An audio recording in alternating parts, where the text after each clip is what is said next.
Good morning. How's everybody?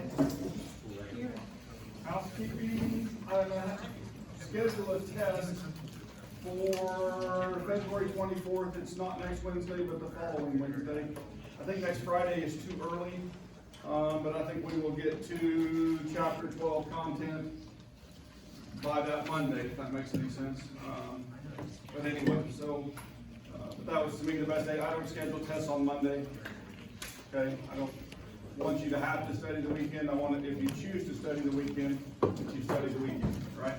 And I encourage that, but if there was something happening, then I always hated when I had a family event that I needed to go to or something along that line, and came back for a test that day, right? So Wednesday, the 24th, cool? All right, I don't know the format yet because, well, COVID is still going on, but I would anticipate that it will be electronic, as we've been doing, and 25 to 30 questions or something along that line, and you'll have a 15-minute class period. Cool? All right. Any other housekeeping? Lab this week. Everyone make a solid, and they're going to weigh that next week. And we're going to start the next lab too, right? So don't forget to be prepared. There's a video and lab quiz posted for next week. We're going to do a qualitative analysis. We're going to use wet chemistry to look at unknowns. Okay? You're going to get to make a key, kind of like a puzzle. It's kind of fun. All right? So you're going to get to make a key from known reactions. You're going to do the reactions with known reagents. And then we're going to give you a couple of unknowns, one with two cations in it and one with a unknown salt, a cation and an anion. And you're going to have to figure out what those are, the identity of them, based on wet chemistry. It's the classical way to do things. Okay, so it's a lot of fun. So that's next week. That lab actually lasts 2 weeks. You can build your key next week, and then we'll give you the unknown the following week. Okay, cool? Yeah. And anything else? Anything else? Phosphate rewrites are due in lab at the beginning of lab, just like the lab itself next week. So try to get that done. I attached a hint and tip sheet on things that I'm looking for when I'm reading that. I didn't give that out the first time because I wanted to look at your content and the way you would approach that. And so then now I'm saying, hey, this is some things that I want you to consider putting into that. Okay, so look through that, compare. Now I'm not asking for line item, those things, I'm not checking them off for a grade. Does that make sense? But what I am looking for is that it's full of information. Okay, and so that information is about your project specifically, where it's going to happen, right? The procedure that you're going to use, right? So most of those needed to be expanded. You might have mentioned the concentration of the standards, but not how those would be determined, right? You're starting with the stock solution and so on, okay? So a little bit more detail in that, definitely. But they were all good starts, yes? Are they in a specific group member's file, or are they just? I actually handed them back to each group as I went through and read those. So one of your group members picked them all up because there's not one left on the front desk. Okay, so I don't know which group member that was. Yeah. Anyway, so communicate. Try to get that done by next week. Anything else in housekeeping? Yeah. On the quiz, would you mind doing over question 5? I will at some point, but probably not right this moment. I don't even know what the question 5 is, so off the top of my head. So yeah, I can look at that. Okay, so yeah. Anything else? All right. We stopped on this math problem, and I'll make note of that, Wesley. So we'll do that. I just don't even know what it is at this point. So.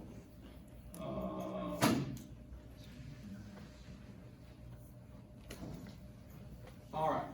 So we had just put this onto the board. We are looking at the setup of the Clausius Clapeyron equation. And so the Clausius-Clapeyron equation relates a couple of different things of importance: the pressure, the temperature, and the enthalpy of vaporization. Okay?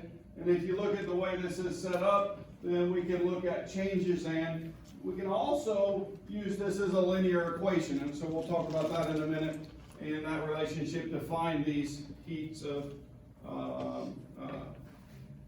vaporization for any given material. So anyway, so we plugged in our terms, and the next thing is just to do the algebra, guys. And so I'm going to give you a minute to do the algebra. We didn't have that time last time, and so I want you to try to solve this.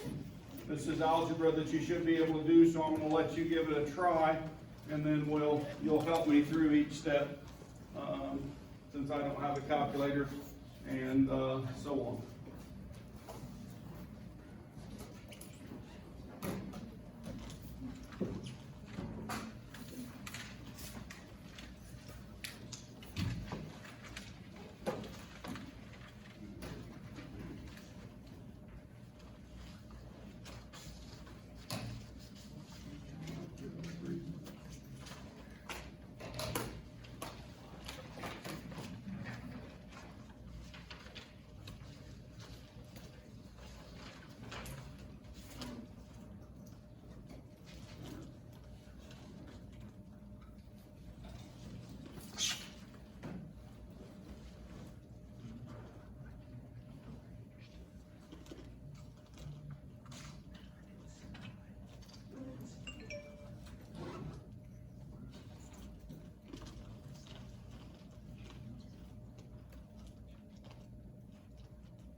How you guys doing?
So if you evaluate ln3, it's 1.0968, right? If you evaluate this term, then that's negative 7,109. And then it's multiplied times the 1 over x minus 298. And so if you distribute the 7,000, negative 7,000 through that, then you end up with negative 7,109 plus 24. You would subtract 24 from this side, right? You guys with me? And then divide, or multiply is what I would do, both sides by x to get that term on the top, and then divide by the 1.068 minus 24. Yeah? No? I think you're from the board's getting the wrong signs. Where at? Oh, it only goes to that, never mind. I thought it was. I went ahead and on the board, the negative sign is not distributed. I went ahead and distributed it right here. Does that make sense? Yeah. Because I thought it was easier to describe in that fashion. And so I came up with 312.4 Kelvin. Is that what you guys came up with? Yeah. So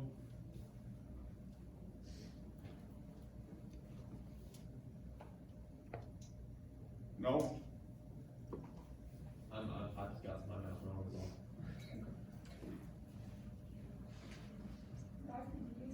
Yeah.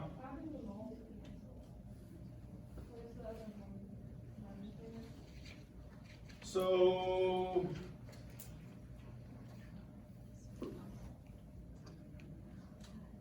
the answer would be in joules per or Kelvin mole. ln3 pressure, temperature. That's an interesting question. I don't know. I'll have to go back and look at the base units for all of that and see if I can figure that one out for you. Okay? So, but I agree with you that the moles do not cancel, do they?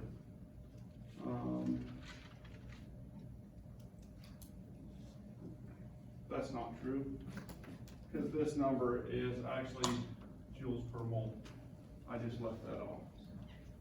Yeah. I found it.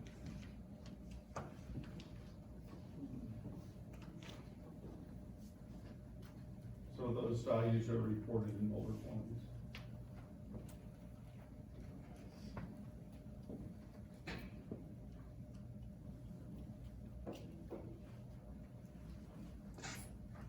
So I left it off on this slide also. It's on right here. So there's an error on that second slide. I just caught it. So I apologize. All right.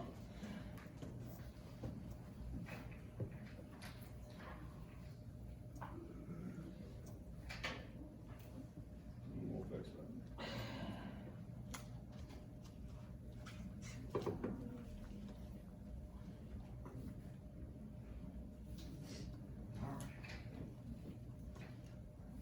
How do you guys feel with that? Yeah. So people who do math all the time are saying, yeah, I got this. And you guys seem to struggle a little bit with algebra. It'll take a couple practices to do that. There's some examples on Sapling, and there's some examples in your textbook if you need more practice. Okay? Cool? The challenging problem for this chapter. Now, this same equation is actually used experimentally. So these values for heat of vaporization are determined with this equation. So experimentally, what we would do is plot a line where we would vary pressure and temperature. And when we do that, then for the same system, then we can actually get a linear plot, and the slope of that plot is the negative delta H of vaporization divided by R, right? So slope-wise, have we used the slope any in our experiments in lab to find values? We intentionally try to do this all the time, isn't it? So this is a classic trend in science to get useful information, and so we take the log of something to get it linear, and then we plot those values and went over temperature versus LNP for that linear plot, and then we evaluate, we take the R constant out of the delta H's, and we repeat these experiments numerous times, and then we publish those. Okay, cool? And it's an expectation to be able to know what those values are. Cool? All right. This applies to what's going on outside right now. There's a little bit of snow coming out. The temperatures overnight dropped and the air had a little bit more moisture in it. And so as the temperature drops, then we got a little bit of snow last night. Did you guys notice that? In fact, I woke up this morning, it's really light and fluffy, and I looked out the window and most of it was going up, not down along the edge of the house because of the heat lifting it, right? It's really pretty, I thought. But just a light dusting. And so, but the humidity in the atmosphere, what changes the amount of water in the atmosphere? Let me say it that way. What's the biggest driver? How do I get more water in the atmosphere? Temperature. If I raise the temperature, the capacity of the atmosphere much increases, right? And so when we talk about the humidity of the atmosphere, then we can't just say it's this level because it's relative to the temperature. You guys with me? And so relative humidity is the vapor pressure of water in the atmosphere relative to the capacity at a certain temperature. Now, when I go over the capacity, what happens? Rain. If I have dust available for that condensation nuclei, then literally rain comes down, okay? The water goes from gaseous to liquid. Now, do we see this in other conditions? Anybody live in a holler, creek bottom, those types of things? You guys get this experience more than a lot of us. But is there always dew on the grass in the morning? Yeah, because the daytime, not always, I realize that, but very often. And the daytime temperatures have enough water held in the atmosphere, and the cooler temperatures, especially lower to the ground. In fact, it even frosts there sometimes too, right? But those cause the condensation on the surface of the grass and plant life and those types of things, which gives a surface for those waters to condense out on. So they condense out, and because we have more than 100% humidity for that temperature. You guys with me? Yeah. So when the temperature drops, the capacity of the atmosphere decreases. When the 100% is arrived at, we are at the dew point, which is what I just talked about, right? Kind of cool, isn't it? So now, what's this got to do with Monday? There's predicted great big snowstorm, right? You guys with me? What's the temperature supposed to be though? 7 to -4. If I have air that is 7 degrees, does it have a lot of water in it? No, and even less at -4. You guys with me? So one of two things could happen if we have warm, moist air go up on top of the big body of cold air, right? You guys with me? But it cool enough to go ahead and release that moisture, then we could get a big snow, okay? But that's a condition that would have to happen because the body itself wouldn't have a lot of moisture in it, right? It would be where the two edges are meeting, the moist air would be the other one, and the cold air, and along that boundary where there's mixing that's occurring and the heat's getting removed from the wet air, then it would snow there too. But if the boundary is 7 degrees and 12 degrees, or 7 degrees and even 20 degrees, then it won't rain a lot of moisture out. Does that make sense? Yeah. So anyway, we'll see. Dr. Garrison, all right, I'm not a weatherman, okay? And would it be wonderful to see one of my students in my environmental chemistry class showed me one of the models which predicted Branson would have about 21 inches. That would be fun, wouldn't it? So, anyway, people go, no, yeah. So anyway, just to let you know that that could happen, all right, but that always could happen, all right? We're looking at that, but it applies to this slide. If we want to define the relative humidity, it's the pressure of water from the evaporation of water into the atmosphere, right? And then divided by what the maximum capacity at that temperature is, okay? Or the maximum pressure could be. And so when we reach 1, then we're at 100% humidity, and yeah, and then we start dropping out. So this is just a plot of dew point versus relative humidity. And so when we're looking at the changes in temperature, and what we see is that the colder we get, the less humidity in the atmosphere, okay? Cool? All right. Liquids. Now, I have a question for you, and I want you to answer it honestly. What's the boiling point of water?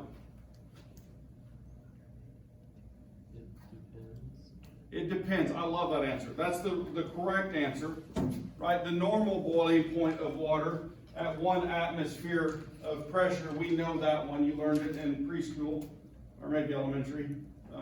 Yeah, somewhere there. And what's that temperature?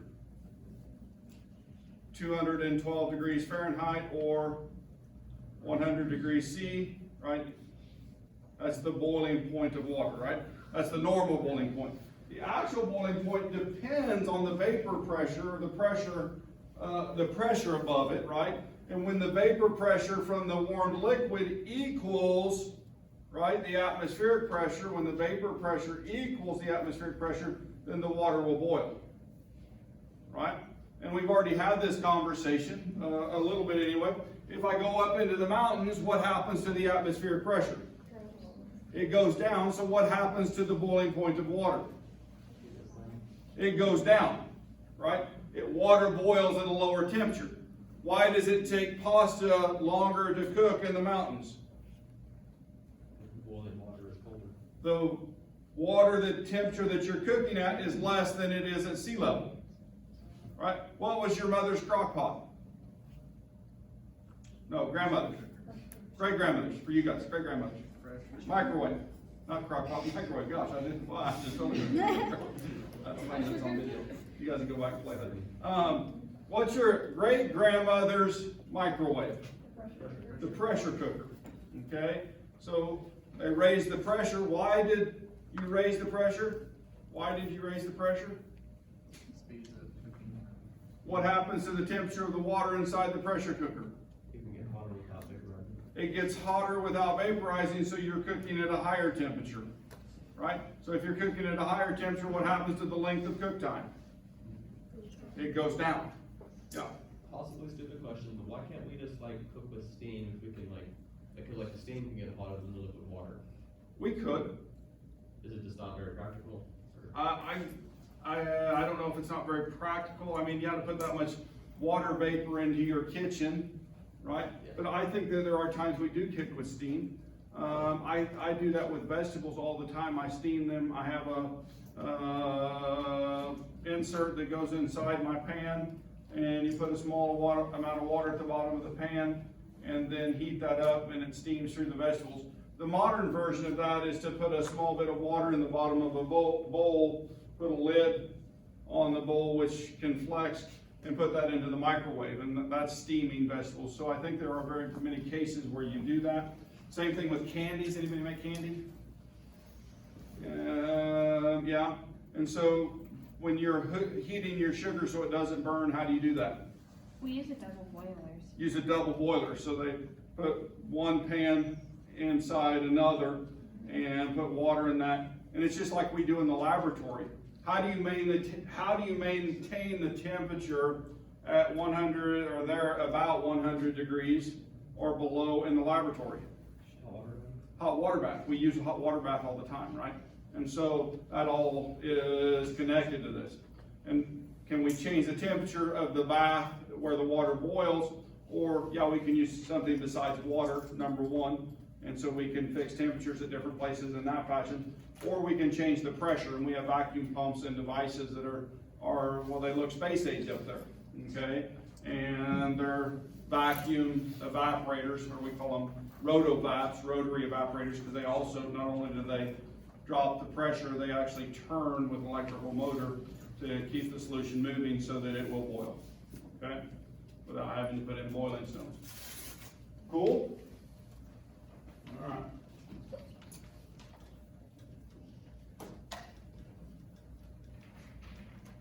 So, there's a liquid-vapor equilibrium, both liquid and vapor of liquid present in the same container, right? Under stable conditions. And those will, we can talk about that vapor pressure. We can actually measure that vapor pressure. There's apparatus to do that. But the pressure is exerted by a vapor in equilibrium with the material that's in the container.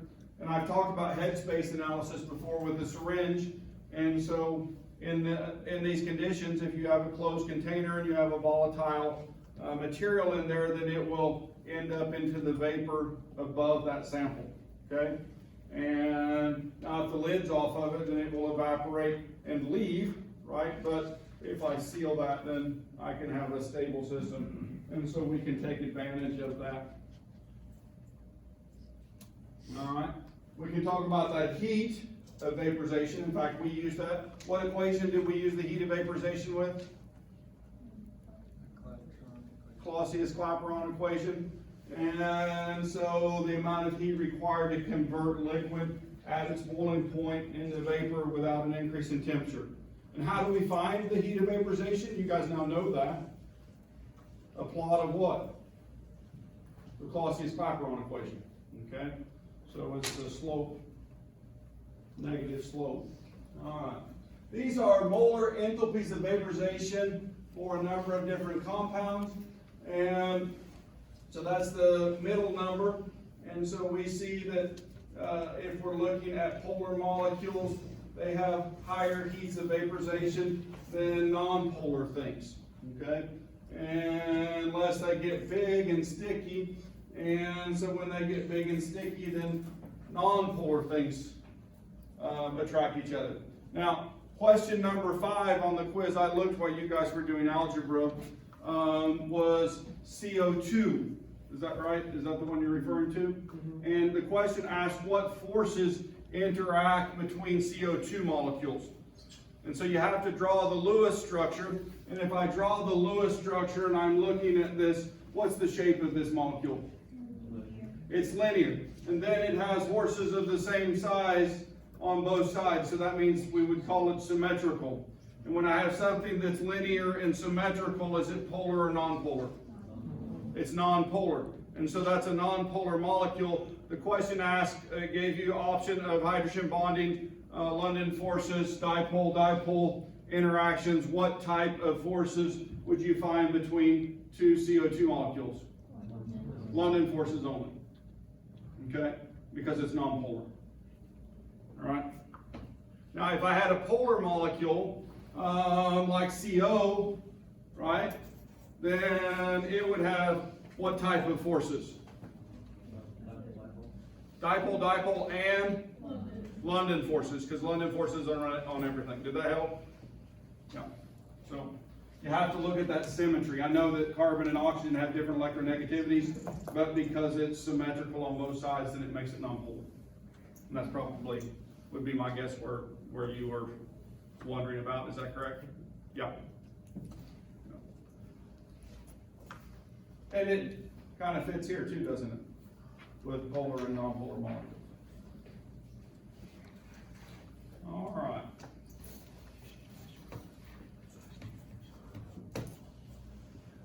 You guys know what melting and freezing are? No. I get tickled. Some of the definitions that we have. Melting point, right?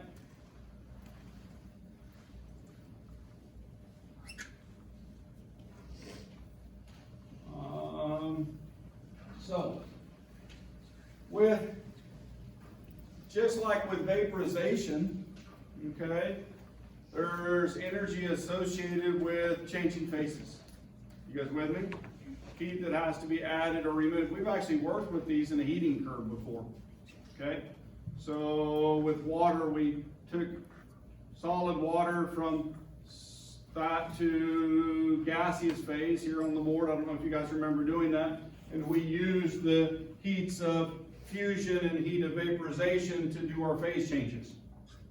Okay, you guys remember doing that? Yeah. And so enthalpy of fusion, heat absorbed by a substance when changing from solid into liquid. And the temperature doesn't change when that phase change is happening. Well, kind of. In the real world, some interesting, cool things happen. Like if you're doing a distillation and you have molecules that will hydrogen bond like alcohol and water, and you're trying to separate them, then it's not a perfect world, right? The plateau isn't flat. It actually kind of tends to trend up because they do what's called co-distill, right? But you still can get a nice temperature and know when to quit collecting or when to start collecting if you're looking for one of those. And so when you're doing a distillation separation, you monitor the temperature. And when that temperature plateaus, is the liquid that you might want to keep or get rid of. And then when it starts to raise again, then you know that you have a different compound coming out. Okay? And in fact, this even works for separation, and we'll connect that to separation in the future too. So anyway, molar enthalpies of fusion. So enthalpies of fusion for the molecules which are nonpolar on top on this slide. And as we get sticky, those increase. Or if we get bigger, right? So there's more ability to form temporary dipoles when we're large. And so anyway, polar molecules, and you'll see for molecules at the same size that those values are higher than the nonpolar. And then we can see ionic solids, those have very high heats, right? Very high heats of fusion. In other words, it takes a lot of energy to get a salt to melt. Okay, you guys with me? Yeah. So they like to stay together. They have strong attractions between each other and don't want to come apart. So they're like sticky magnets. Cool? With temperature, with heat. All right. How about sublimation? You guys know what that one is? To sublime. Dry ice sublimes. So what's dry ice doing? Solid to gas, yep. And so solid to gas is the process of subliming, and then deposition is the opposite of that, okay? And so we can go from gas to solid, so when we have deposition occurring. Those are just language terms. And there would be a delta H to describe those also if you start looking, but we're not going to talk about those for this course.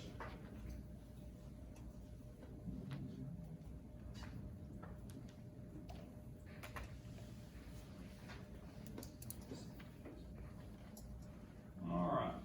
Does this look familiar?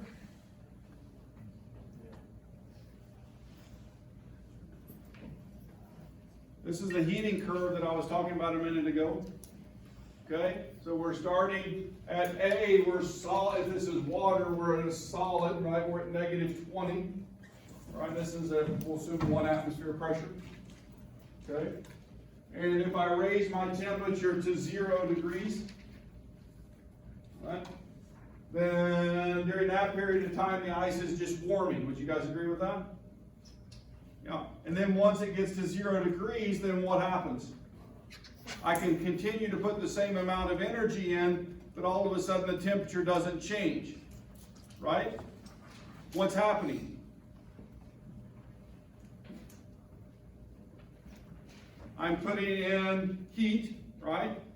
And in fact, if we know the material, we know the heat of fusion for water, 333 kilojoules per mole. I believe that's what it is for the freezing one, right? So we continue to put heat in until we have put in enough heat that it's all in the liquid phase, and then that water starts to warm, right? And it goes to the next plateau. What's happening at the next plateau? It's going from liquid to vapor, right? You guys with me? Yep. And then we can heat on up to 120 degrees C, and at that point we have put in enough heat to do that. Now, this process is very convenient and useful to understand, okay? And so we've practiced this. This is kind of review, just reminding you what it is. But I want to look at this from a different perspective, okay? And so we use some other diagrams called phase diagrams. Right. So these phase diagrams, on the left-hand side is the solid, the middle is the liquid, and this area or region under the curve is a gaseous phase. Okay, you guys with me? And so what we can do is, depending on the material, we're going to look at some basic ones of these. They can get quite complex. But if this were water, right, and we could find some key points, and so on this, for example, vapor pressure line, there would be, if it were water and this said 100 degrees right there, and you came over and you dropped down, then the pressure would be oops, excuse me, I did that backwards.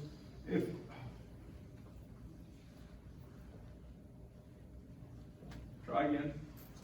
If I had a temperature of 100 degrees and went to this line, I would go over here and find 1 atmosphere. You guys with me? Okay. If I were to do the freezing point, right, from liquid to solid, and I were at 1 atmosphere, what would the freezing temperature be? 0 degrees. You guys with me? So that's what this is showing. Now there's regions, and so I want you to learn the language of the diagram, right? And so not only do I want you to know gas, liquid, solid, I want you to know that if I go from this area to this area, I'm either subliming or undergoing deposition. You guys with me? If I'm going across this line, I'm either condensing or vaporizing. If I'm going across this line, I'm either melting or freezing, okay, depending on which direction I go. And the way we might use this is, well, on a quiz or a test, I would give you a pressure and ask you at what point water will freeze at that pressure. And would expect you to go over to the freezing line or melting curve, okay? Freezing curve would be appropriate too, you guys with me? Right? And, or the vapor pressure line, okay? Cool? Let's look at one. Now, this is exaggerated, but water's kind of unique, okay? And so it's unique in a lot of ways. This chapter finishes talking about water's uniqueness. But this line on most materials actually leans forward, okay? But water has this unique property. Number one, its solid is less dense than its liquid. You guys know that, right? The solid, well, most forms of the solid are less dense. There's more than one crystalline structure too. So, and there's phase diagrams that would show all of those. At this point, we're lumping all of the solids into one category. You guys with me? Okay? So anyway, if I am looking at this, it leans backwards. So when I actually apply pressure, right? When I apply pressure at the appropriate temperature, then it can actually cause the ice to melt. You guys know that there's a classic way to cut ice blocks, right? You pull them out of the body of water that you're harvesting the ice blocks from, and then you take window weights or some other type of heavy weight with a thin piano wire, and you hang it onto the top of the ice block, and you leave it. And the pressure of that wire will actually cut the ice. Kind of cool, right? So on that property. Now, if I go up here, what's 760 millimeters of mercury? 1 atmosphere of pressure. So then if I go over and I find that freezing point and I come down, then what I find, you see the dotted line, what do I find at the bottom of that? 0 degrees, right? If I come on down and I get to the liquid gas line and I come down from there, what's occurring at point D?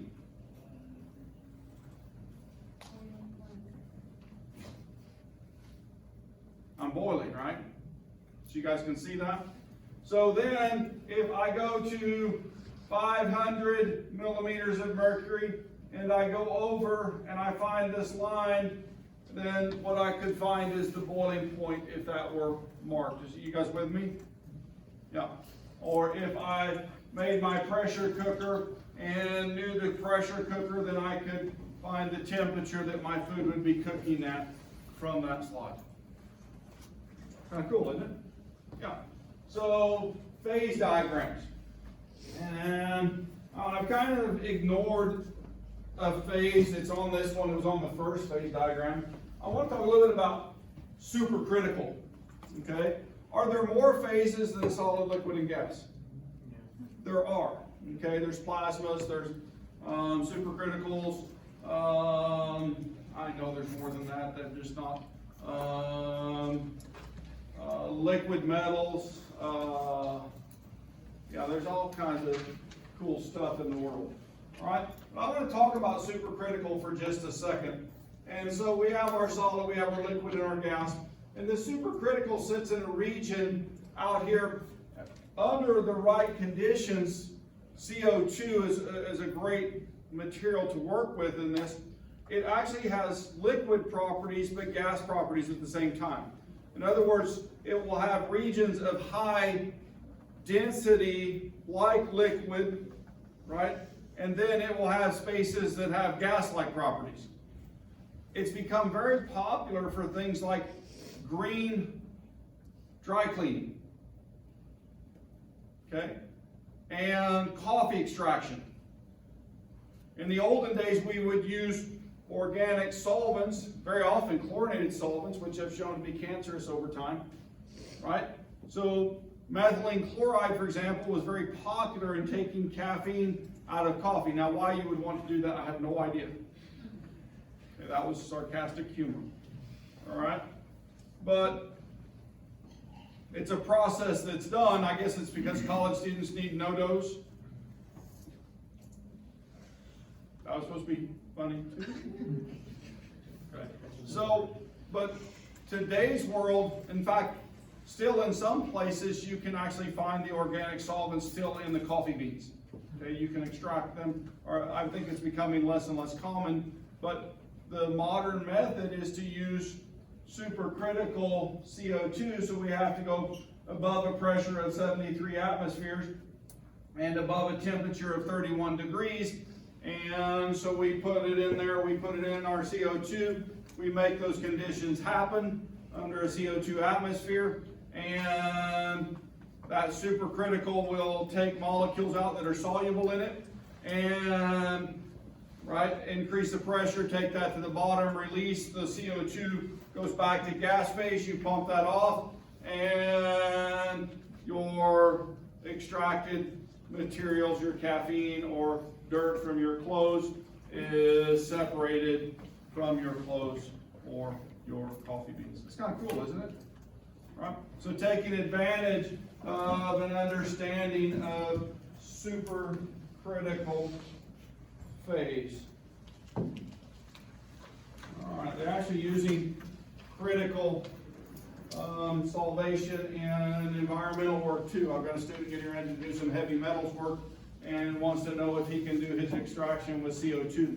Right now we don't have the apparatus to do that, so probably we'll have to talk about it, right? Critical temperature, the temperature above which there is no distinction between gases and liquid states. All right, and the critical pressure is the pressure above which there is no distinction between the liquid and the gas state.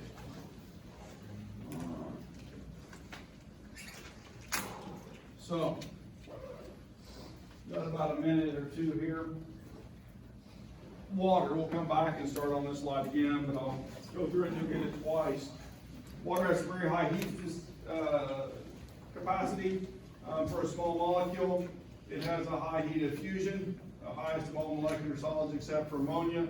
It has a high heat of vaporization, the highest of all molecular substances. A surface tension that's very high for all small molecular molecules.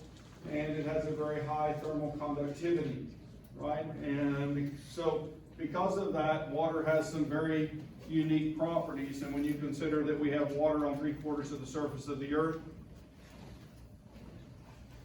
these play a role in everything that we do. Okay? So we'll come back, talk about this on Monday. Monday.